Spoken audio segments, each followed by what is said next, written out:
our team went through some reorganization.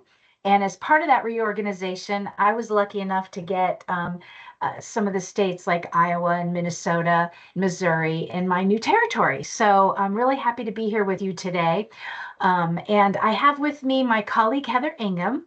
Dan had requested that we schedule some time since we couldn't come to your BUG conference coming up. She had requested that we schedule some time to do an overview of our FVTGE reporting. So Heather's going to be doing that for you. But anyway, I'm really excited to be here with you today. I'm going to turn it over to Heather. She's going to be running the show today and giving us lots of good information about FVTGE. So Heather, thanks. All right, thanks, Mindy.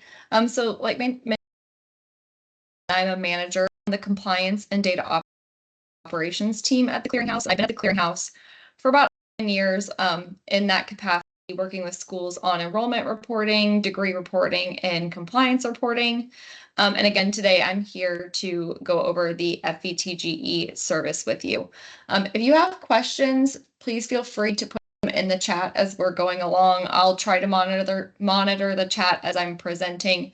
But Mindy, if you see anything and want to stop me if I need to address anything specifically, or we can also wait for questions at the end as well. I will absolutely monitor the chat for you. Okay, awesome. Thank you. And I am going to turn my camera off while I'm presenting, but I will turn it back on once we're done with the presentation and move over to the question section. So we'll go ahead and get started. So here's our agenda for today. So first I'm going to start off with the FVTGE framework and overview. So essentially what's required for the FVTGE reporting. Then I'm going to cover a variety of reporting scenarios that may apply to your institution for the 2024 and 2025 reporting cycles. So we did include this information since, schools can simultaneously report the 2024 and 2025 data. The deadlines are very close, so we want to just cover the different scenarios that your schools may fall into to ensure that you are able to complete by those deadlines. And then the remaining sections, I'm going to go over the Clearinghouse's FVTGE platform. So the service profile, the before you begin section, and then the 3 required reports, which are the completers list, the student level report, and the program level report. And then at the end, again, we'll have time for questions. And then there are some important resources that I will have linked in that final section. So we'll get started with the FVTGE reporting requirements, and then I will do an overview for what is required to report for the 2024 and 2025 reporting cycles, in addition to the reporting deadlines. So institutions will need to report FVTGE data each reporting year if the following conditions apply.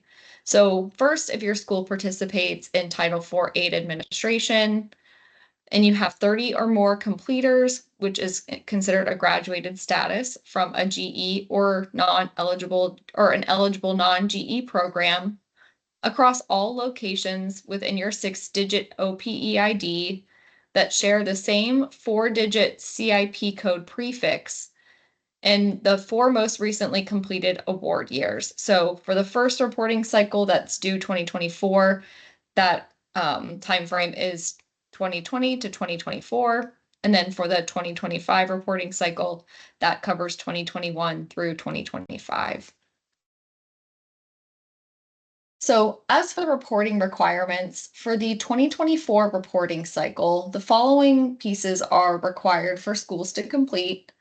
First, we have the completers list, which will include data between 2025 and 2019. The student level report, which will include 2 years of data for schools who selected transitional reporting, and that is from 2022 through 2024 data, or 8 years of data for schools who selected the standard reporting, which is 2016 through 2024. And just as a reminder, the award year runs from July 1st through June 30th. So that timeframe constitutes as an award year. And then lastly, the last required piece is the program level report, which only includes the most recently completed award year and is typically the simplest of the reporting requirements. So that is what is included for the 2024 reporting cycle. As for the 2025 reporting cycle, the following pieces are required to complete. Again, the student or the completers list, which will include data between 2015 and 2017. And again, the student level report. And the good news is that for the 2025 reporting cycle, this will only include 1 year of data for the 2024 through 2025 award year, regardless of the reporting type that you selected. So for that 2025 reporting cycle, there will only need to be 1 student level report file that you submit to the clearinghouse. Suicide bombing should be justified, shouldn't be seen as a factor to a resistance. So it's interesting that I'm talking about the details of what they discussed, but is someone not on mute or Yeah. asking a question? a natural figure Linda, did you have a question or are you just not on mute? using Chuck Schumer. Okay, all right. And then again, for the 2025 reporting, that will also include the program level report and only the most recently completed award year, which again, for that will be 2024 through 2025. Now moving on to the deadlines. So if you haven't completed your 2024 reporting, we encourage you to do that as soon as possible so that you can proceed with your 2025 reporting. In the next few slides, I am going to cover some different reporting scenarios for the 2024-2025 reporting to explain what next steps will be for your institution, depending on your scenario, to ensure both reporting cycles are completed before the fall deadlines. So that said, the deadline for the 2024 reporting cycle is September 30th, 2025. And then the deadline for the 2025 reporting cycle is October 1st, 2025. So one note that I wanted to put here, which I'll also cover later, the student level report and program level report for 2025 will be due by that October 1st due date. NSLDS and FSA recently released an announcement about the 2025 completers lists, and they've advised that they will issue those after the 2024 reporting deadline. So those completers lists for 2025 will be issued after September 30th, 2025. They haven't given a specific date, but it will be sometime after that date. And then as a reminder for the completers list, you'll have 60 days to make corrections once those lists are issued. So that will bump the completers list to sometime after October 1st, 2025. So I'll go over that a little bit more in the following slides, but I just wanted to point out that the due date for October 1st is specific to the student level report and the program level report. So as I mentioned on the last slide, we're going to cover some different reporting scenarios that may apply for your institution.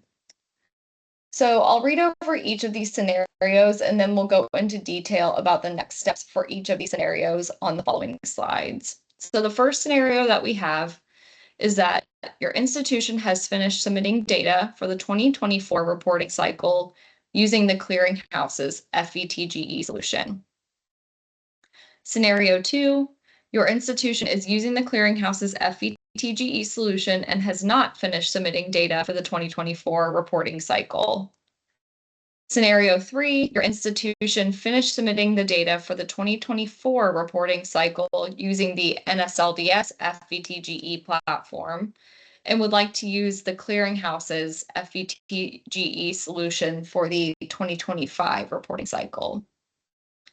Then scenario 4, your institution has not started reporting any FVTGE data and wants to start using the clearinghouse's solution. And then the last scenario is your institution has finished submitting data for the 2024 reporting cycle using the clearinghouse clearinghouse, but you would like to make updates to the data that you submitted for the 2024 reporting cycle. Heather, we have a question on this screen.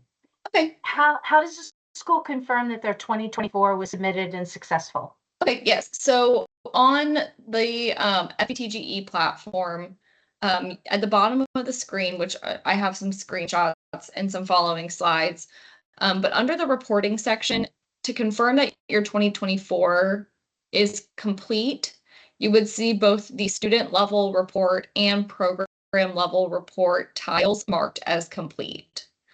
So I'll go back to this question, and once we get to those slides that show those different tiles. Okay, so back to the scenario. So the first scenario is that your institution has finished submitting data for the 2024 reporting cycle, and you're ready to start reporting data for 2025. So first, you just want to ensure that the data your institution has submitted for the 2024 reporting cycle is complete and that you're ready to move on to 2025. On the FVTGE dashboard, you'll see a drop down that says reporting year. And again, if that student level report and program level report tile are complete, then you'll be able to move to the 2025 and select that from the drop down. And then from there, once you're on the 2025 page, you'll be able to begin submitting data for the 2025 reporting cycle. The next scenario is that your institution is using the clearinghouse's solution, but you've not finished submitting data for the 2024 reporting cycle. So first, you'll want to finish submitting that data for the 2024 award years. Again, make sure that you're satisfied with the data that you've submitted, and then move on to the 2025 reporting. So scenario 3, you've submitted the data to NSLDS for the first reporting cycle, and you would like to use the clearinghouse's FVTGE solution for the second reporting cycle. So if your school's not active yet with the clearinghouse's service, you would actually contact Mindy, and she'd be able to set you up with an amendment, and we'll get your school activated. It doesn't take very long. I would say, a couple days at most to get you activated with the service. If you reported your data directly to NSLDS, you would just need to let us know that you've finished submitting to NSLDS. We would need to mark the 2024 reporting as complete on the back end for your institution, and then you would be able to move forward with the 2025 reporting cycle. Scenario 4, you have not started reporting any data and you want to start using the clearinghouse's solution. So again, you would contact Mindy to sign up for the service. You would start reporting your data for the 2024 reporting cycle, make sure the data looks good and you're satisfied, and then move on to the 2025 reporting cycle. I just put my contact information in the chat too. Thank you, Mindy. All right, and then the last scenario is if you would like to go back and make changes to the data that you submitted for the 2024 reporting cycle. We do now have the ability to reset different parts of the application, which I will go over the different reset options later on in the presentation. But if you do need to go back and re-report data or update any data for 2024 before you move on to 2025, you can reset and resubmit any applicable sections for the 2024 reporting cycle, and then move on to the data for the 2025. So now I'm going to move on to the Clearinghouse's FVTGE dashboard itself and provide an overview of the different sections and how they work. So first, we'll get started with the service profile section, which is where you can set up users, your PGP encryption, and things like that. So just as a reminder, when you're to navigate to the FVTGE reporting dashboard, you will log into the secure clearinghouse site with your username and password. And then you would navigate to the student reporting tab and then select that first hyperlink, FVTGE reporting dashboard. Once you're on the FVTGE reporting dashboard, you'll select the service profile menu option on the left-hand side. On this page, you can review your service agreement details, which shows when your school became active with the service and when we received your contract. Users will show any users on your contact list that have the roles that are needed to access the FVTGE platform, and that includes the financial aid officer or financial aid viewer roles. So the financial aid officer role will have the ability to access the platform and view and download and upload data and make corrections within the platform, whereas the financial aid viewer will have view-only access to the platform. You can have multiple individuals with either role, but you can either have one or the other. There's also a link to your contact list on that tab, so your user administrators can easily navigate to the contact list to make updates as needed. I'll go over the report management tab on the next slide, since there are some changes that we made for the 2024 report or 2025 reporting cycle that I'd like to go into a little bit more detail on. And then lastly, we have the report encryption tab, and that's where you'd be able to provide that PGP key that allows you to download and upload your files to the platform. However, if you've already provided your PGP key for that 2024 reporting cycle, you should not need to provide that key to us again. So only if you need to make changes to the key that you're using would you need to go back to this report encryption page. So as I mentioned, we did make some updates to the report management tab to accommodate the 2024-2025 reporting cycles running simultaneously. So this is more just for informational purposes, but on this page, there'll be a drop down to switch between the 2024 and 2025 reporting. But either way, the page will show you the status of the 3 different required reports for the 2 different reporting years. So if someone had asked a question to confirm how you can see if you've submitted successfully, you'd also be able to see this information on this page here that will show you that the student level report and program level report is complete. There's a caveat for the completers list, but I'll go over that once we get to the completers list section. Right, so now we'll move on to the before you begin section. So these sections are optional, but we strongly encourage completing them to ensure that your data is accurate for the FVTGE reporting. So this just shows where to locate that before you begin section. It is located on the main FVTGE reporting page. So this section up here, and consists of the attest to qualifying graduate programs and graduated status reconciliation. I did want to note here that this announcements section will typically be expanded. And if there's any important announcements that we want all schools to be aware of, we will, may frequently change any announcements that we have in this section up here. So just keep an eye out for those when you're logging into the platform. So first, we'll take a look at the attest to qualifying graduate programs, specifically for the first reporting cycle. So for 2023 through 2024 award year.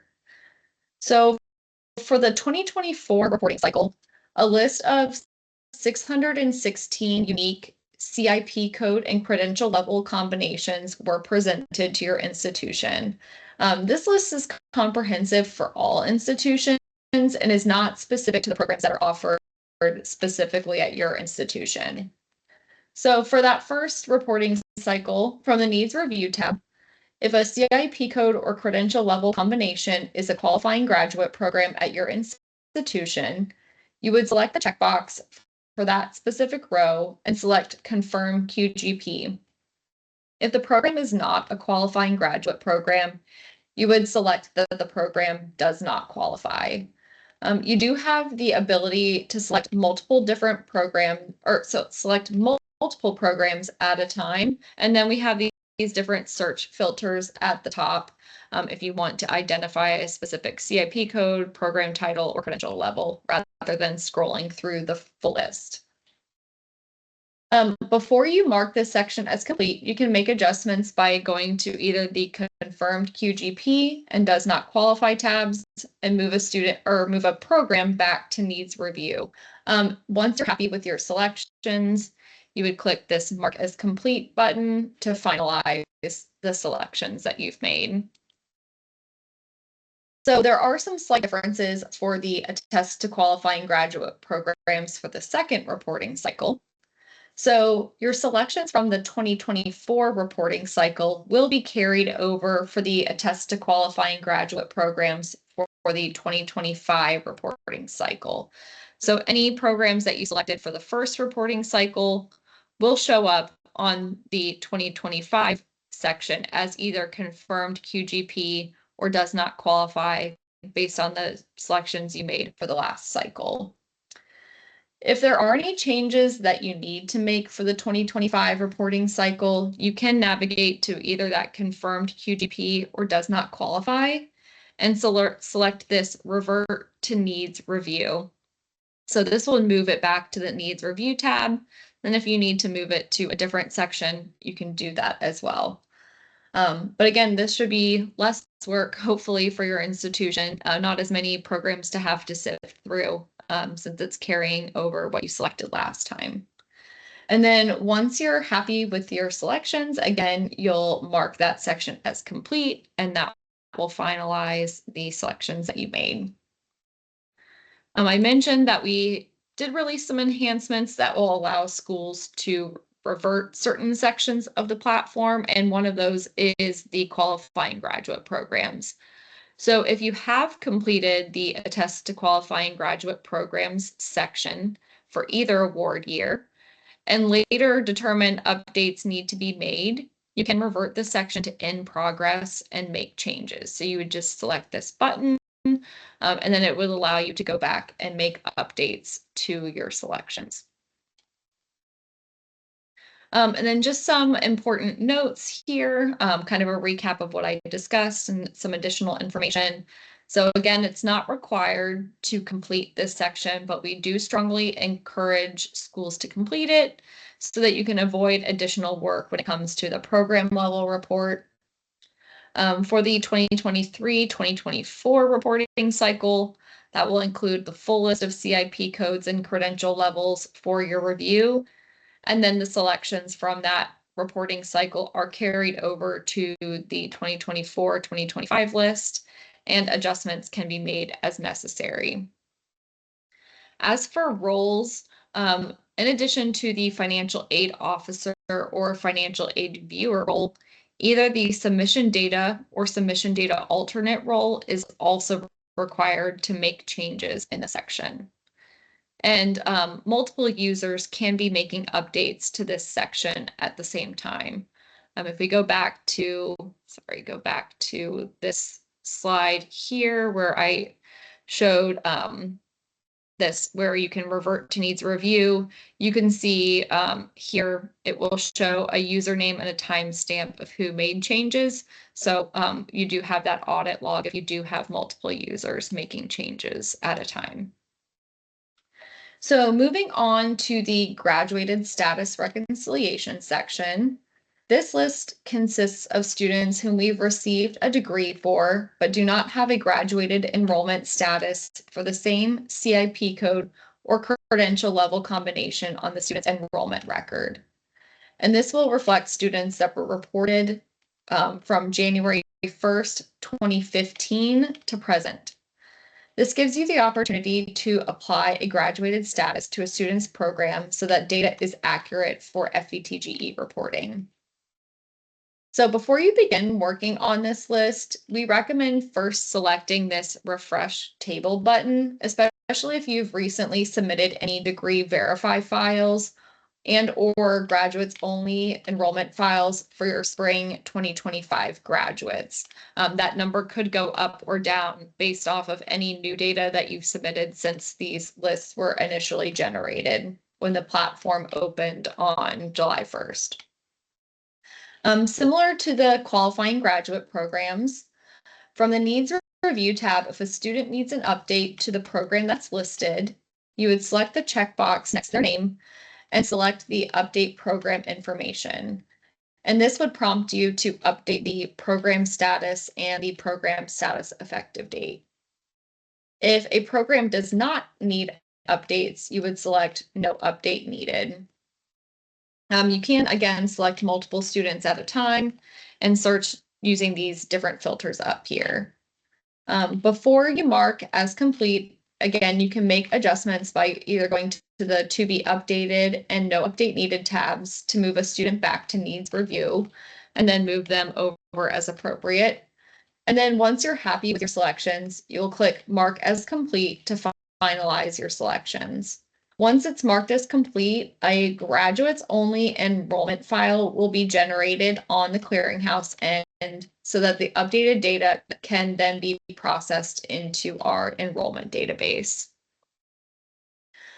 So just going into a little bit more detail, if you need to look at more information for a student other than what's listed on this main page here, if you click on the hyperlinked SSN, it's actually going to take you to a page here that has more student details. So this will provide more information about the student's enrollment record that is being presented on the platform. So you have the student information, campus level information, and then program information.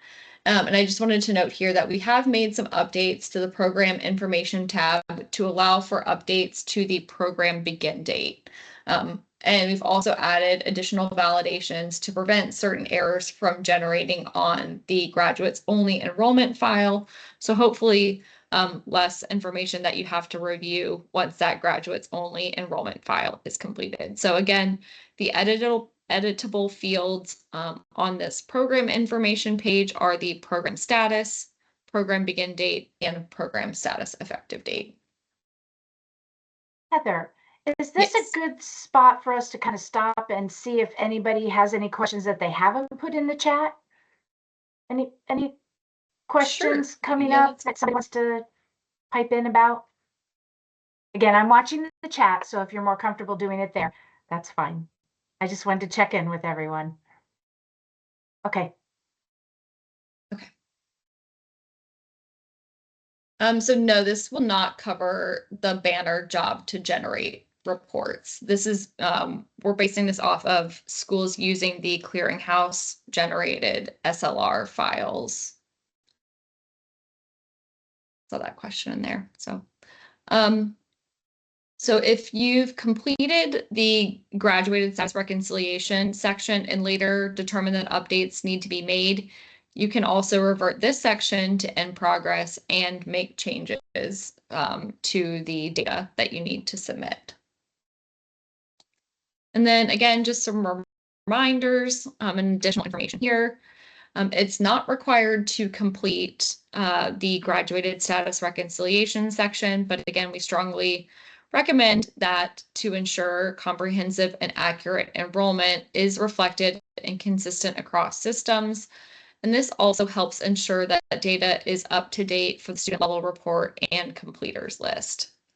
Again, we suggest refreshing that table before you start working on this list of students. As for roles, that financial aid officer or financial aid viewer role will be needed in addition to the submission data or submission data alternate if you need to make changes to the section. Again, multiple users can be making updates to the section at a time. And then a very common question that we got last time around was if you have a lot of students that are on that list and you wish to submit batch updates, you can do that via the enrollment file process. And then I have a link here to this resource that we have for reporting graduated statuses. And I forgot to mention after this meeting, I will be happy to share this slide deck with you all so that you have the links to these resources. All right, so now we will move on to the first required reporting piece, which is the completers list. So to navigate to the completers list section, you'll scroll down to that reports section of the FVTGE reporting dashboard. And this is a good example of a school that would be considered successful in submitting their 2024 data. It would show as complete for the student level report and complete for the program level report. The completers list will continue to show as in progress until NSLDS sends the final completers lists after the deadline. So there's actually this little I button. If you hover over that, there is a message that notifies you that this will continue to show as in progress. That said, to start working on the completers list, you'd click this Resume Completers List button. Again, NSLDS has not issued the draft completers list for the 2025 reporting cycle. So if you were to navigate to the 2025 reporting page, this option would still be grayed out. Like I mentioned, NSLDS and FSA issued an electronic announcement on 7/9 that the draft completers list for the 2025 reporting cycle will be generated shortly following the extended 2024 reporting deadline. So that means that NSLDS will issue these sometime after 9/30/2025. Once the draft 2025 completers lists have been issued, we will make them available on the platform, and anyone with the financial aid officer or financial aid viewer roles will receive an email notification when that information is available for review.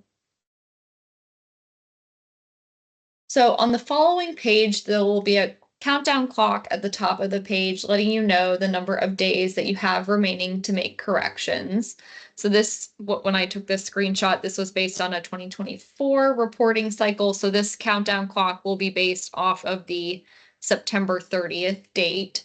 However, for the 2025 reporting cycle, once we receive those, there will be a countdown clock from 60 days. So under that, you'll see the newest draft of the completers list for your institution.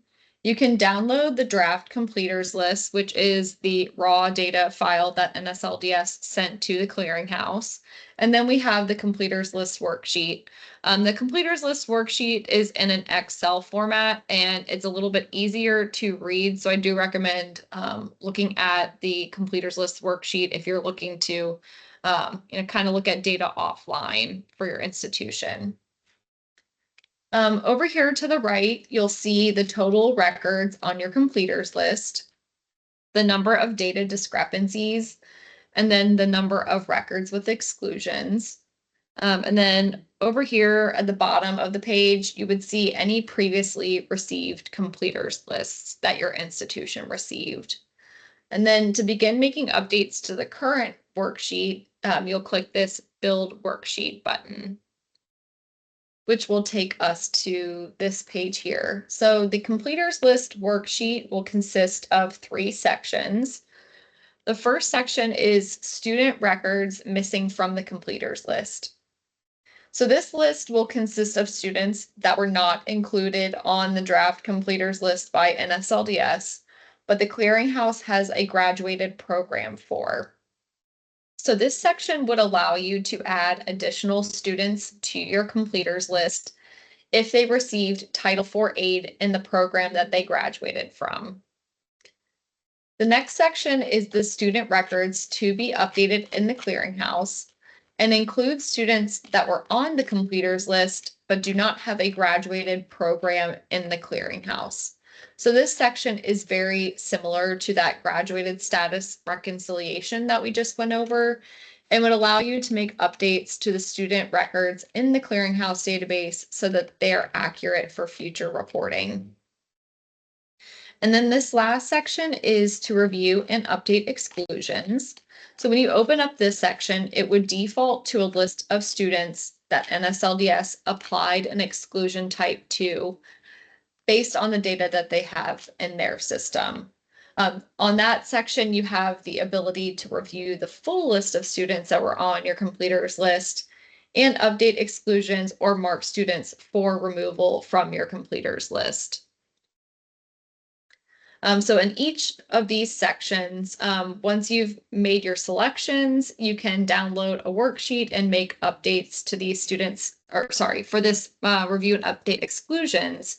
Once you've either indicated that a student should be marked for removal or an exclusion type updated, you would download the worksheet and make updates to those students directly in NSLDS. So here's just an example of what that student records missing from the clearinghouse would look like. The FVTGE platform is very consistent throughout. So it looks very similar to the sections that we already covered with the QGP and graduated status reconciliation, where you can make updates, move students to certain buckets, and then mark those sections as complete once you're satisfied with what you've selected. So just some important reminders for the completers list. Once a section of the completers list worksheet is marked as complete, no changes can be made to the current list. You would need to request an ad hoc completers list from NSLDS if you wanted to make any changes to the data that you've selected on the current completers list. And I do have a link to a resource that will show you how you can request that ad hoc completers list here.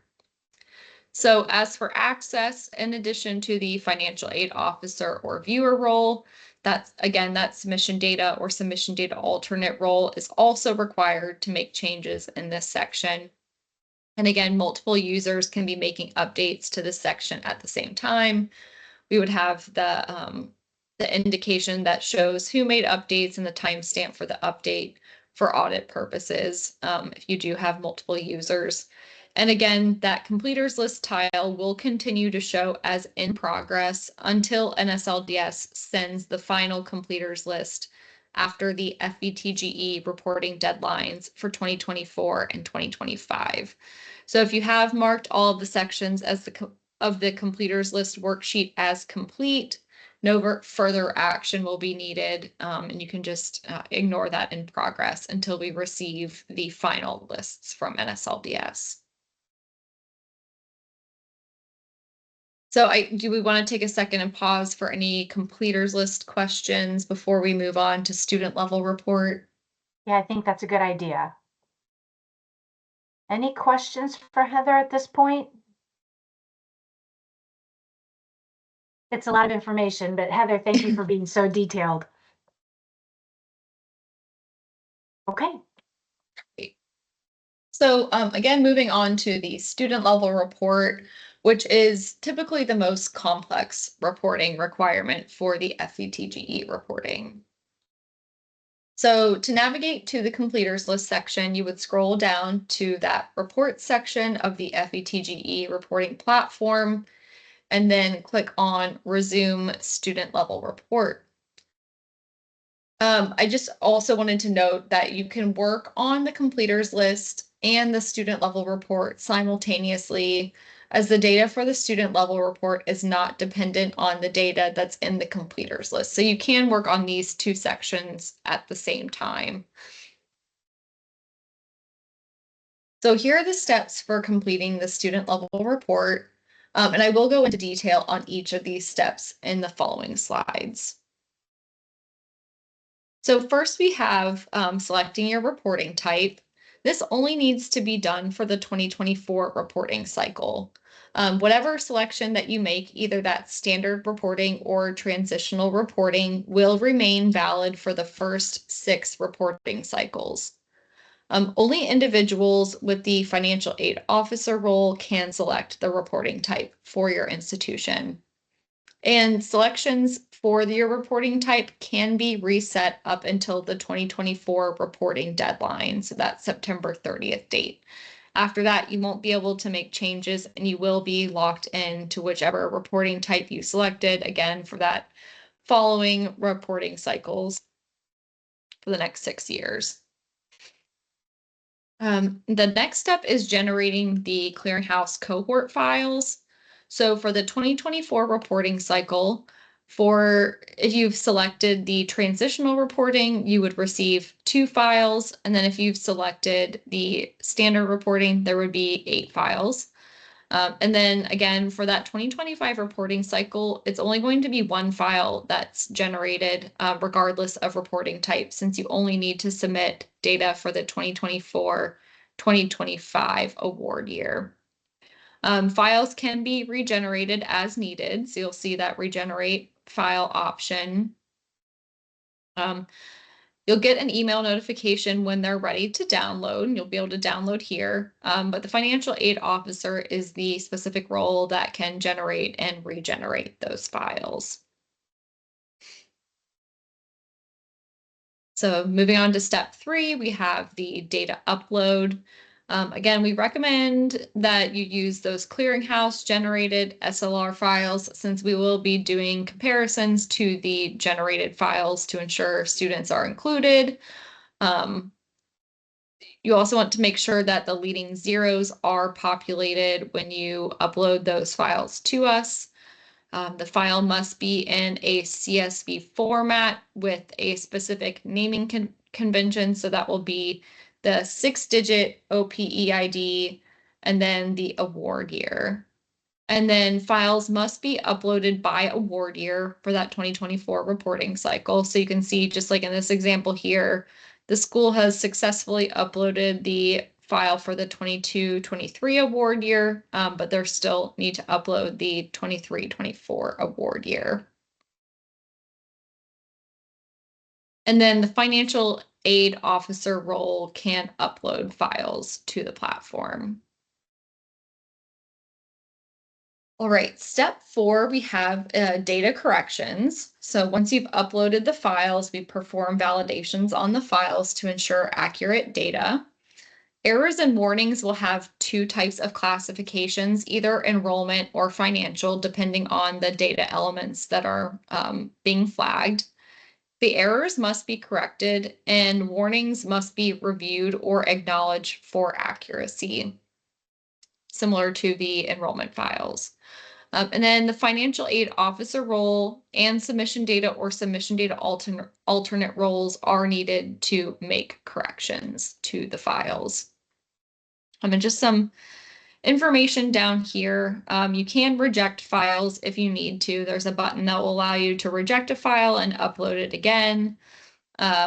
You can download the files with corrections that you've made. If you need to start over with the file, you can download it with corrections that you've already made so that you don't have to go back and make the same corrections again.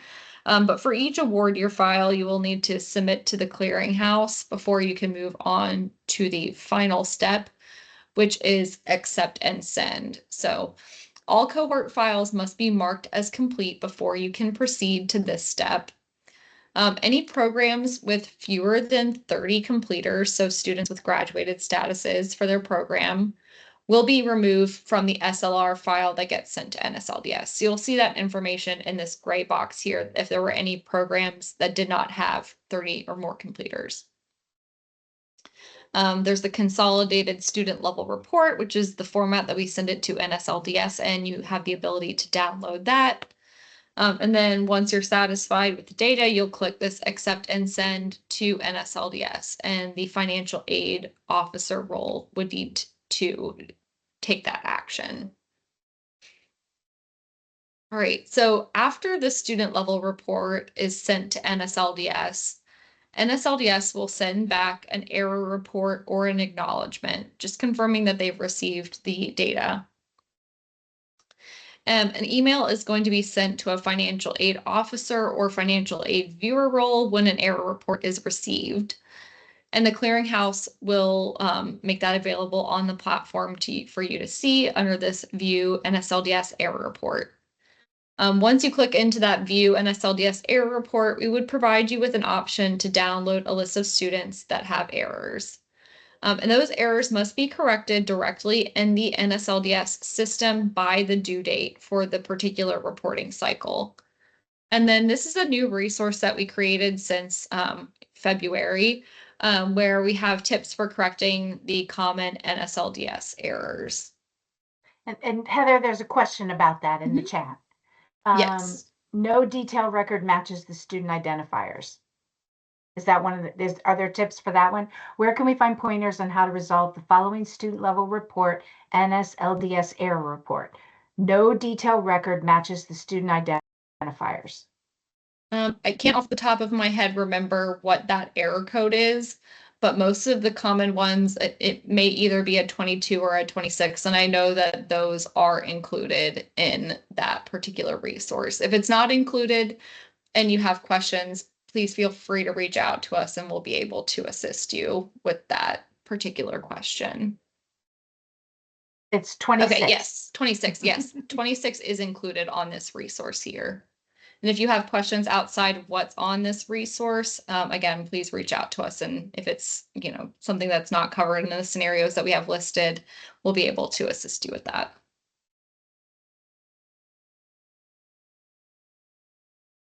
Okay, so similar to the other sections, we do have the ability to revert multiple areas of the student level report. The student level reporting type, again, that can be changed up until the 2024 reporting deadline.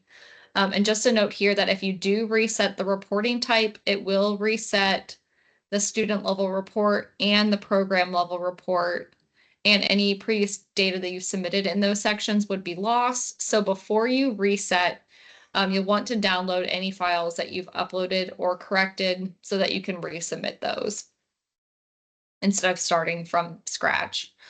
The second revert option is if you've completed the student level report section in general and later determined that updates need to be made to the data that you submitted on those files, you can revert the student level report section to in progress and make changes. And then again, resetting that student level report would also reset the program level report. So you'll want to make sure you download any files before you move forward with resetting. And then lastly, if you've completed an individual award year file, but later determined that you need to make updates to that particular file, you can reset that individual award year to in progress.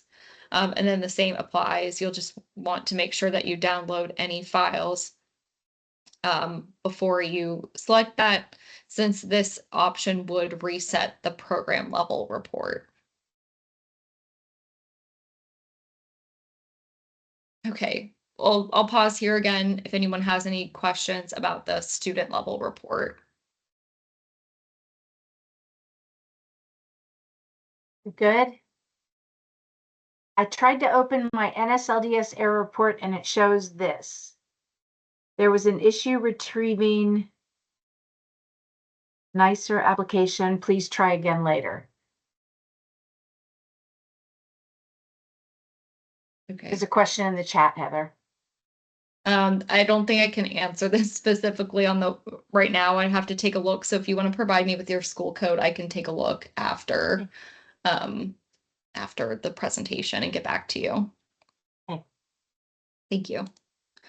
All right, so moving on to the program level report. So to navigate to the program level report, very similar to the others, you'll scroll down to this report section and then click this resume program level report. So for the 2024 reporting cycle, you must complete the 2023 and 2022, 2023 and 2023, 2024 award year files before you can begin on the program level report.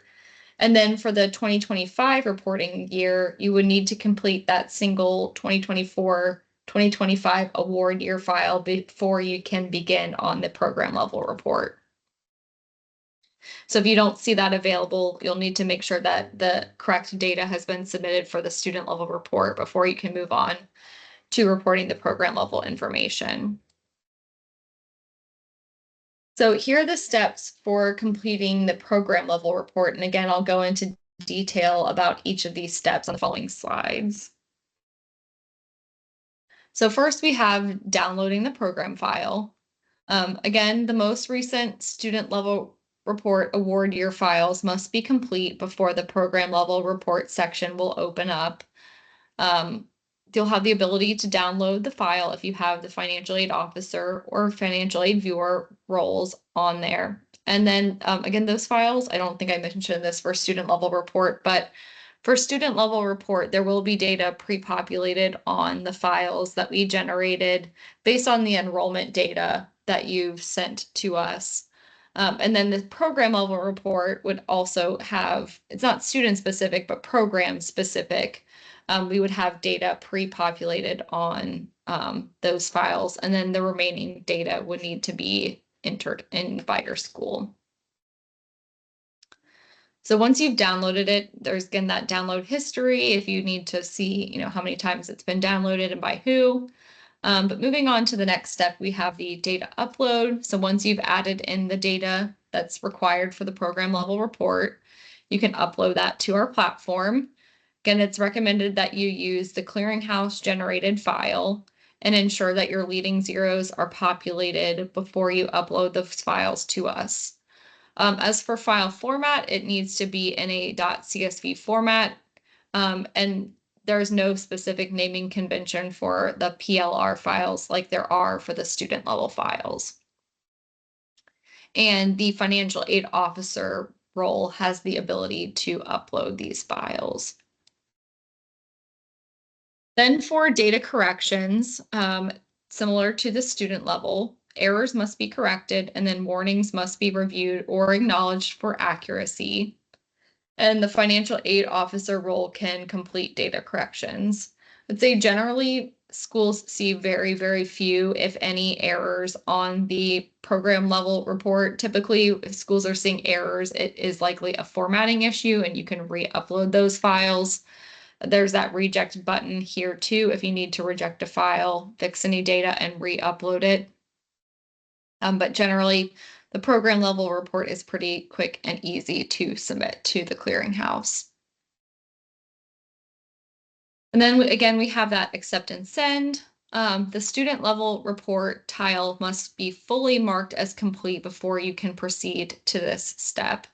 So all student level report files must be uploaded and sent to NSLDS before you can send the program level data to NSLDS. And the financial aid role can send this data to NSLDS. So again, we have that download program level report, which will show the format as it gets sent to NSLDS. And then we have the accept and send to NSLDS button. So same as the student level report, after the program level report is sent to NSLDS, NSLDS will send back an error report or an acknowledgement. And then again, that email is sent to the financial aid officer and financial aid viewer roles when an error report is received. And again, errors must be corrected directly in the NSLDS system by the due date for the specific reporting cycle. And generally, I would say that schools have very few or no errors for the program level report. So program level report should be simpler to address than the student level report. And similar to the other required sections, if you need to make adjustments to the program level report section, you can revert that to in progress and make changes. And again, you'll want to reset or download any files that you've corrected before you reset that to in progress so that you don't lose any changes that you've made. So this is all I have for today's presentation. Before we move on to any additional questions, there are some reminders on this slide.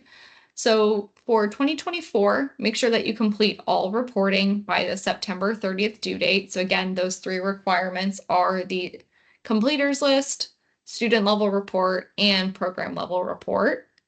And then begin working on the 2025 reporting to meet the October 1st due date for that student level report and program level report.